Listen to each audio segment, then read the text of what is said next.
Are you tired of self-doubt holding you back? Have you ever wished you could have the confidence to face your fears, go after your wildest dreams, and the tools necessary to live your best life? Hey there, amazing listeners. I'm your host and author of How to Grasp Confidence and Own Your Power. And I've made it my mission to help you break free from self-doubt and embrace confidence. Subscribe now and join us as we unlock the secrets to unshakable self-assurance. Let's dive in.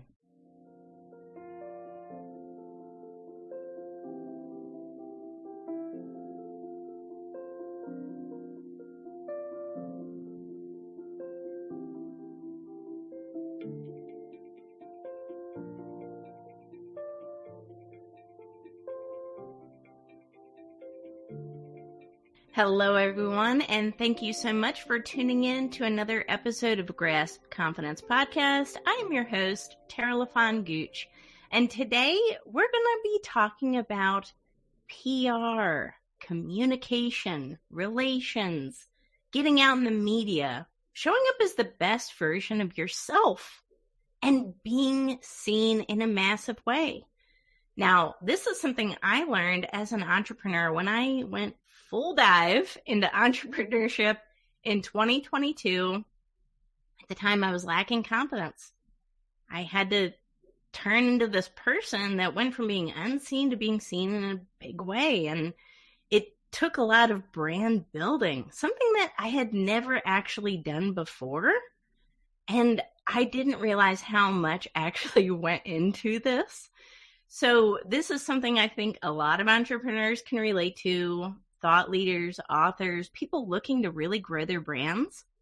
It takes a lot. So today I am interviewing the top industry expert.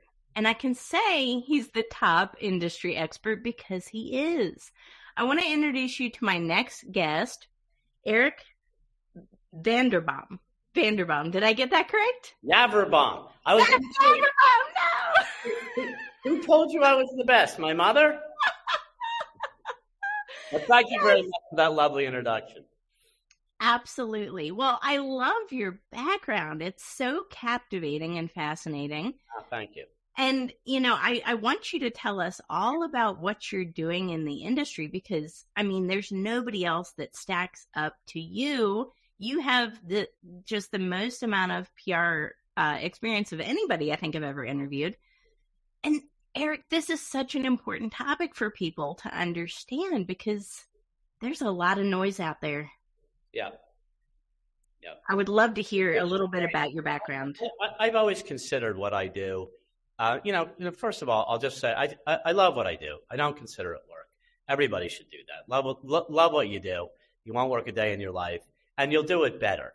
I love this. When I was a kid, when I was younger, I loved being in the news, and when I was a kid, I ended a Major League Baseball strike in '85.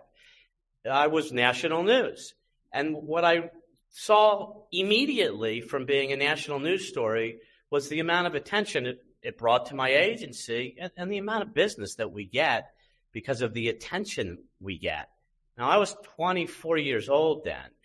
If a 24-year-old can be on the cover of magazines and in newspapers, on the biggest television shows in the country, if a 24-year-old can do that, which is what I was when I started my agency, my first agency, if a 24-year-old can do that, anybody can do it. And the thing is about what I would have called media exposure then, being in traditional brick and mortar newspapers and magazines and on television, radio, talk shows. Now I would more look at it as information dissemination. Where do we all get all of our information from? Digital and brick and mortar, social. Every place you get the information that you make decisions based upon, or whatever it is that you're interested in. But surround sound. It's the great equalizer. It levels the playing field for entrepreneurs. And again, when I was younger, I wanted to compete with Sony, which was, pretty audacious considering I was working out of my living room. I could compete with the biggest companies in the country, and did, because of the exposure that I got, because I was in the news all the time, and anybody can do that. Yes, it's so powerful, and I think of these as like little islands of branding that you have in different spots, right? So you have PR, you've got books, maybe a podcast, maybe some media appearances. Podcast is too much work. I'll let you podcasters do the podcast.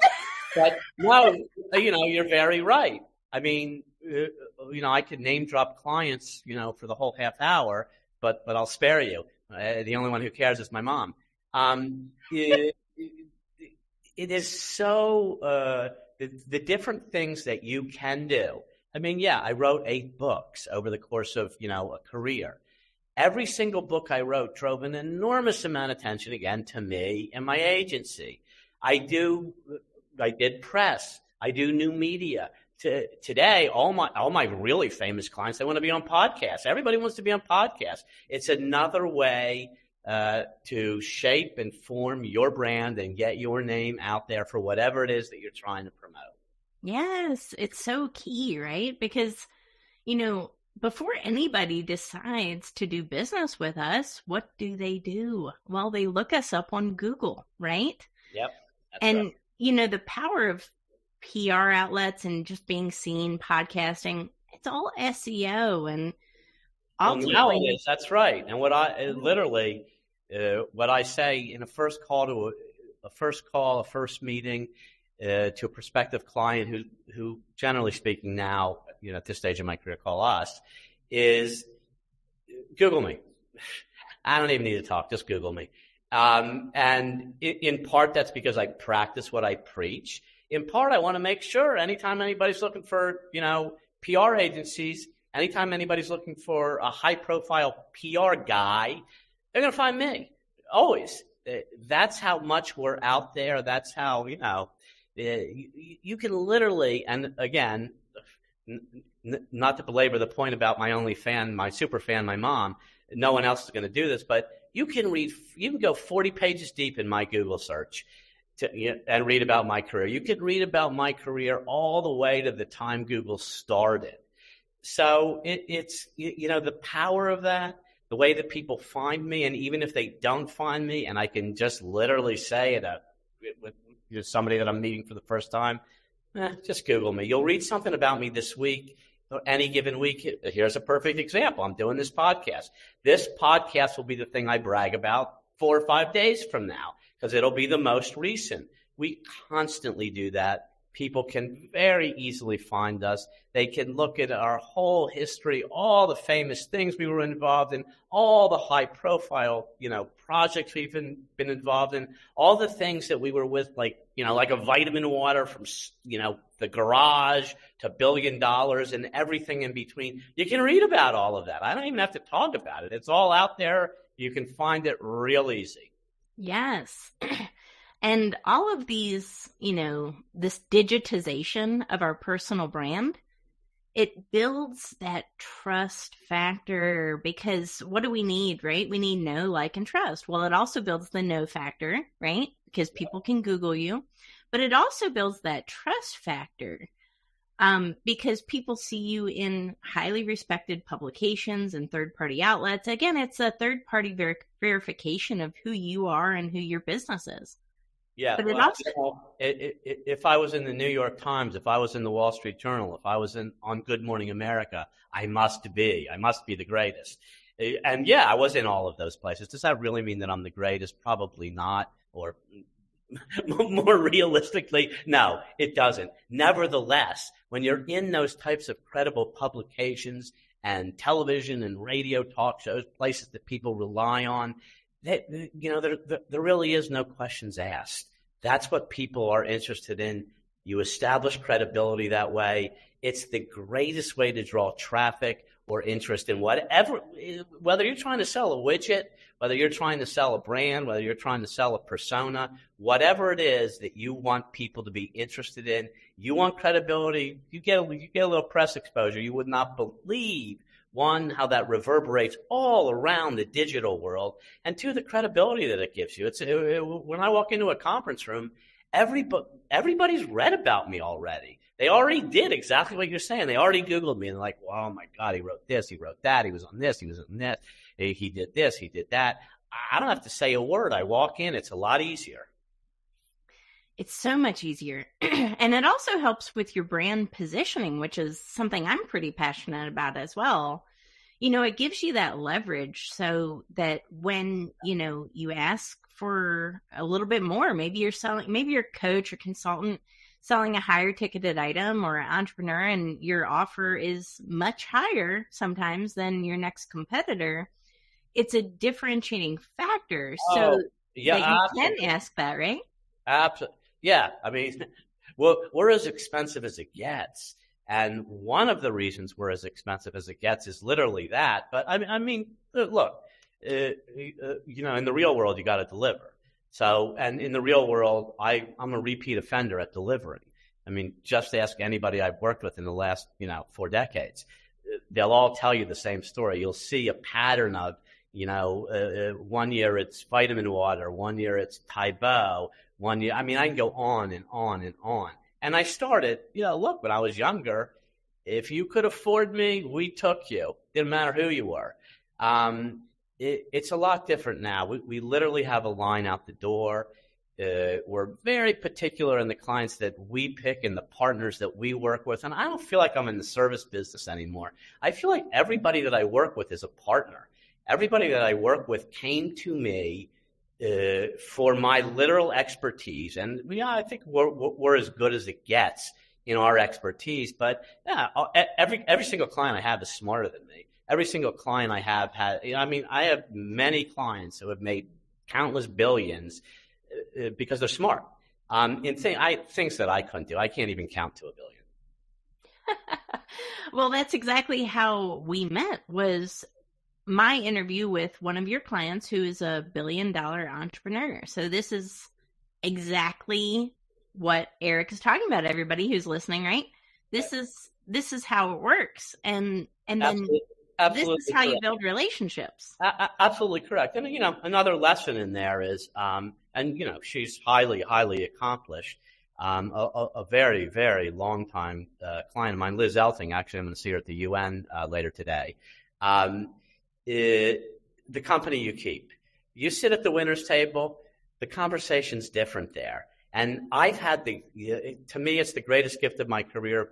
One, when I was younger, was the mentors that I had. They're famous, characters that have traipsed in and out of history that I've learned from.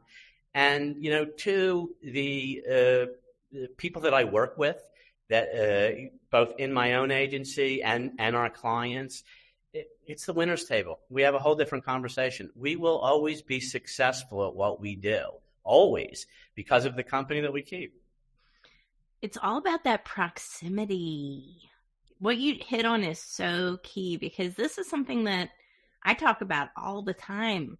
Listen, everybody, we can't rise if we are around people that are not rising or have risen to a certain level of success and potential. And you know what? Those people that we look at, I look at Liz Elting and I say, oh my gosh, she's the pinnacle. She's thinking, how can I keep rising? Well, yeah, let me tell you, she's a perfect example. I try to keep pace with her. Good luck. Good luck. That's right. But you look, the thing is about it is that if you think about when I was younger in this industry, and we had very big, clients. Domino's Pizza was a client when I was a kid. Subway sandwiches, Sony. I mean, I can go on and on.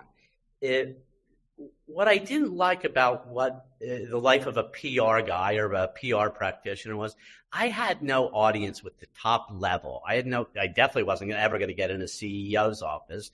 I didn't sit on a board. Nobody cared about what the PR guy thought to be on a board of any sort of a board. I sit on many now.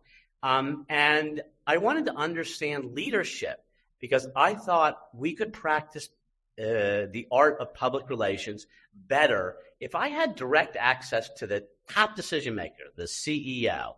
So I just wanted to understand leadership. I was invited into the Young Presidents Organization when I was young in New York City. I was in it for a very long time. I ended up being the chapter chairman of the chapter in New York City, and I got to meet, and be friends with William Lauder, Massimo Ferragamo, Tony Malkins, whose family owns the Empire State Building. They were all in my chapter, just as some examples. The whole chapter was a name-dropping experience. But what I learned from them about leadership and the amount of time that I spent studying that singular descriptor, that singular title, that singular adjective, leadership. Who are the great leaders? And how can I learn from them? And how can I even get access to them? And YPO was the start of it. Leadership Secrets of the World's Most Successful CEOs, which was my third or fourth book. I can't remember what it was. It's my biggest selling book. That book has sold over 3 million copies to date. Was my study. It was taking it up one level. And I got access to 100 powerful leaders. I asked them all the same 4 questions so I could find out the secret formula of leadership. And by the way, Liz Elting is in that book. She's one of the chapters. And there's 99 other great ones, and that's probably why 3 million people wanted to read that particular book. But I did that book on purpose for branding. I knew that book would do 2 things for me. I never knew it would sell. What I say to all authors is don't quit your day job. I had no idea that book was going to That's right. I had no idea that book would sell the way that it did. One, that book gave me access. Anybody would take my phone call to be in that book. I was already a New York Times bestselling author at the time that I wrote it. Anybody would take a call from New York Times bestselling author who's writing a book about leadership secrets of the world's most successful CEOs. Think about that title. Which leader didn't want to be in that book? And I could literally pick up the phone and call anybody. Suddenly I had direct access into the CEO's office. And I got the most incredible group of CEOs. We interviewed 140. We included 100. Pretty much every single solitary one of them you would have heard of. And it branded me in the press as now I was no longer just a PR guy. Now I was a PR guy who talked to CEOs. Before that, kind of unheard of, unless there was a real big crisis, which, I did a lot of when I was younger.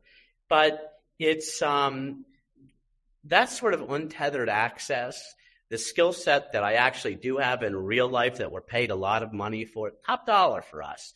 It in part was formed then when I decided I got to get in the CEO suite. I got to deal directly with the CEO. How do I do that? A decade and a half in YPO, which I ended up running in New York City for years, writing that leadership book, having access to all of these people, and learning from every single one of them. And I did. I learned something from every single person that I interviewed. Wow, so much wisdom there. The best marketing is when you make your customer the hero. Yeah. And that's exactly what you did with that book. You got to interview these high-powered CEOs, honor them in your book, have them share their stories in their book. They feel good about it because they're automatically in a book that talks about, the best CEOs. Well, everybody wants to be in that book, just like you said. Well, yes. I mean, when the first interview I did was with Ken Kressa. Ken was the chairman of Northrop Grumman at the time, largest, supplier to the military, a country unto their own. Yeah. And I get on the phone with Ken. I've been on the phone with him for, a minute of the interview. And he says to me, can we buy 50,000 copies of that book? This is before, it's in the first minute. And I knew that the chairman were all, every single person in that book bought books in volume for their very large companies, RCA Records. Again, Google that book. Look at the people that are in it. They all bought books because they were all honored by being one of, the world's most successful CEOs. So yes, they did all feel good about that. They did all want to be, in that. And, the story of my career, it's just stepping stones. I mean, a few years before that, I could have never gotten any of those people on the phone. As soon as I had my first New York Times bestseller, which my first book was, for 1 week, I was on the bestseller list for 1 week. And that's like, I can be introduced as a New York Times bestselling author anywhere I go now. 1 week in my whole career, I was on the list. But I knew that the combination of, as soon as I got on a list, I knew I could leverage that up a level. And that's what I've done that my whole career. Ain't no mountain high enough sort of thing. It's absolutely. Thank you so much for saying that. There are always different levels we can go. And New York Times list, I would love to be on that one day, right? And, maybe the strategy is these contributing authors. I absolutely love that strategy. I did something similar with the book I just published 7 days ago. It's not a New York Times bestseller, but it included contributions from, I think, 6 other TEDx speakers. Well, it made them feel great to be featured in a book about their accomplishments. Yes. One thing that has stayed true throughout my career is everybody loves to be in books. Yes. Yeah. Yep. I love that. Wow. That is so amazing. So you got into this really early in your career, I was doing this when I was in college. Wow.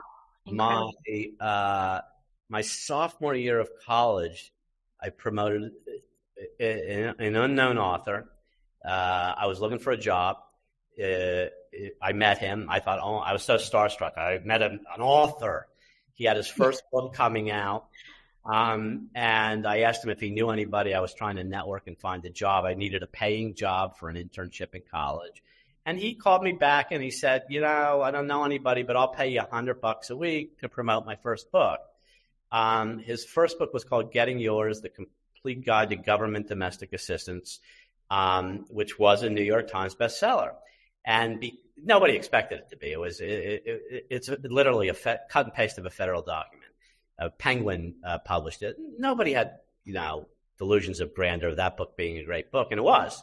It was a New York Times bestseller. And we did a lot of things that were, at the time considered, I was such a rebel. I just had no idea what I was doing. I made it up as I went along.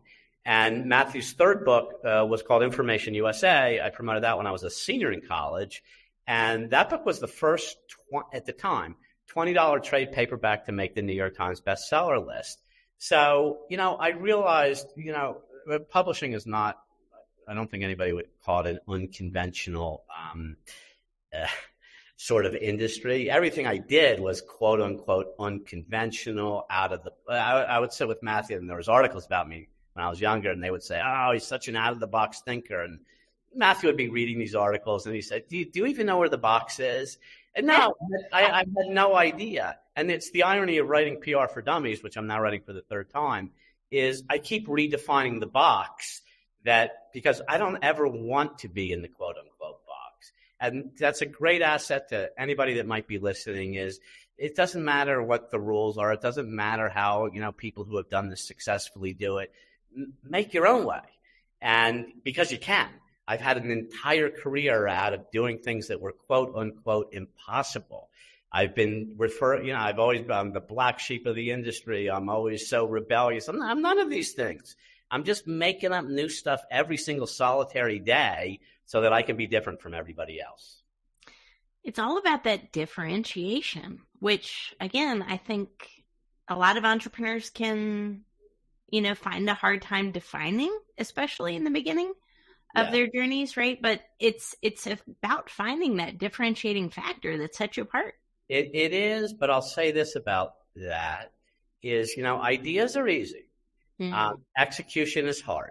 Yeah. There is no substitute, and it's not a popular opinion today with the new generation of workers that we have coming in.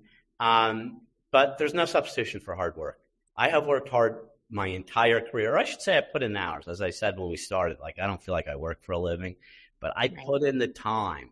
And I make sure I have a lot of great ideas. I come up with great ideas in any given meeting that I'm in. It doesn't matter where I am, but doing them, how do you execute upon that idea? And that, that requires time in. When I was younger, I feel like I used to say I was a member of the Million Phone Call Club when we used to call journalists. Yes. And, 999 calls out of 1,000 were rejections. I learned from all of that rejection until I had logged 1 million conversations. That was another education for me in my own industry. There's no substitute for hard work. And, that's what Liz Elting said. When I asked her, hey, Liz, how'd you build $1 billion enterprise? You know what she said to me? Smile and dial. Yeah, well. Yep. Smile and dial. Liz and I can go toe-to-toe on the work ethic for sure. We're both big believers, and I know that about Liz. I know that. Yeah, and I asked her, what does that mean, smile and dial? She said, well, she said, I have to say about her, she's the most humble person at her level of success that I've ever met in my life, and I know a lot of successful people. She's very grounded, in reality, and like the things that she talked to you about. I didn't see the interview, but I'll check it out as soon as we're done, because I know you booked that one through our agency or through my agency. We actually, both of us do believe that there's no substitute, for hard work, and she's very, very brilliant woman. Which she would never say, but I will. But she also she puts in the time every day. She runs circles around me still. I know, it's incredible. It's so impressive, and she's very impressive. I'm in the process of reading her book. I'm reading it on audio as I'm working out, and I found that keeps me motivated when I work out because I'm like, I can't keep up with Liz. Her book is phenomenal. That book was a Wall Street Journal bestseller. Her book is phenomenal. If you're gonna don't buy my book, buy her book. You'll learn she's more successful than me by a lot. I love that. Buy all of our books. How about that? Hey, there's nothing around. Right. Let's have them all. Put together a package. Your book, my book. That's right. I love it. But this is such an inspiring conversation. We've talked about a lot today. We've talked about PR, showing up, building your brand, building your legacy, really. And I think about that a lot. That's something I'm pretty passionate about, because what legacy are we ultimately building, and what will people remember us for? Well, something, I don't know what people will remember me for. I'm not sure.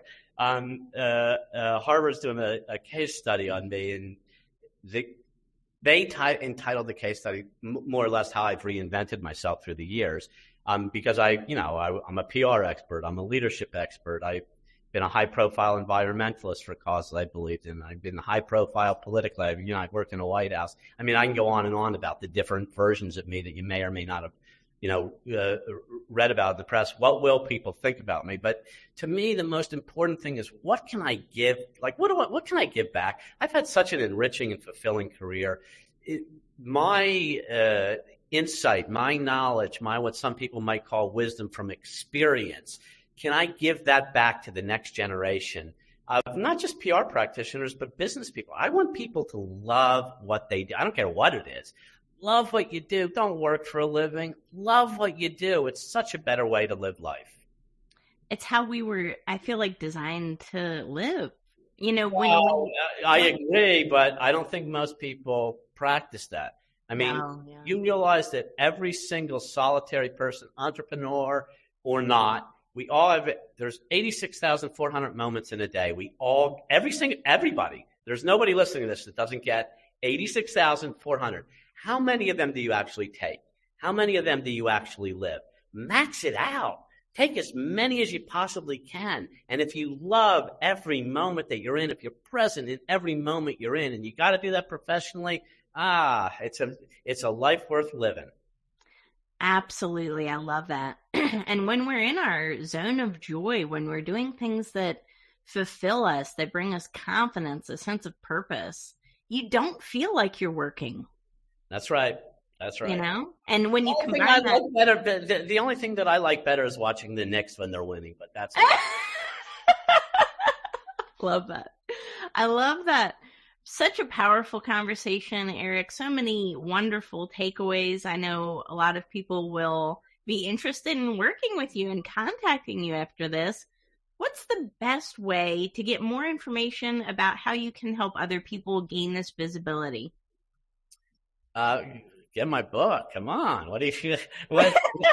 That's right. We need a care package. I feel like you just gave that to me here at the end of the interview. Get my book. No, I'm kidding. Or I should say I'm half kidding, to be literal. I should be.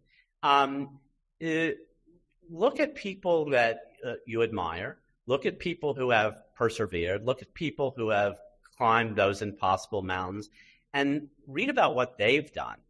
Get a mentor, somebody that you respect, somebody that you admire, somebody that you look up to. It's my mentors are one of the reasons that I have been so successful is the mentors I've had, the knowledge that I've soaked up from them, the wisdom that I had mentors from, Henry Kissinger was my first mentor. And Henry Kissinger said to me that he used to go before the White House press corps, this during the Nixon years, and say, does anybody have any questions for the answers I'm already giving? Which I thought that can't possibly be true. And many years later, I had dinner with Bob Woodward, who said, hey, that's exactly what he did. But when he said that to me, it was like, that's the art of messaging. That launched my career. A historical figure like Henry Kissinger, who was one of my mentors when I was, a kid, launched an entire career that I love. Get a mentor. It's the best thing you could possibly do. I love that. And I so agree. And it helps elevate, right? Because I say this to people all the time. We can't see the holes in our own ship. It takes that third-party perspective, and everybody needs that. And it's a healthy thing, right? So, wow, totally love this conversation. I don't think this will be our last interview. I can already see another conversation coming because I know. Don't worry, I run a PR firm. They'll be calling you again. Don't worry.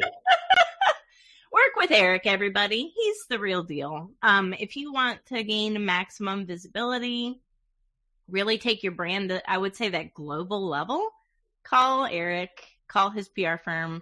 They're selective of who they work with, but they should be because they've risen to the top. So what a wonderful conversation today. And thank you so much for everyone who tuned in and watched this episode of Grasp Confidence. Please leave a review, share this episode with your friends, family, and networks, and we will catch you on the next episode. Take care. And that's a wrap for this episode of Grasp Confidence. Thank you for joining me today and investing in yourself. Remember, building confidence is an ongoing journey, and each step you take brings you closer to the empowered, fearless version of yourself that you were born to be. Don't forget to visit my website, follow me on social media, and purchase my book, which is available on Amazon. Thank you for listening. We will see you on the next episode. Stay confident.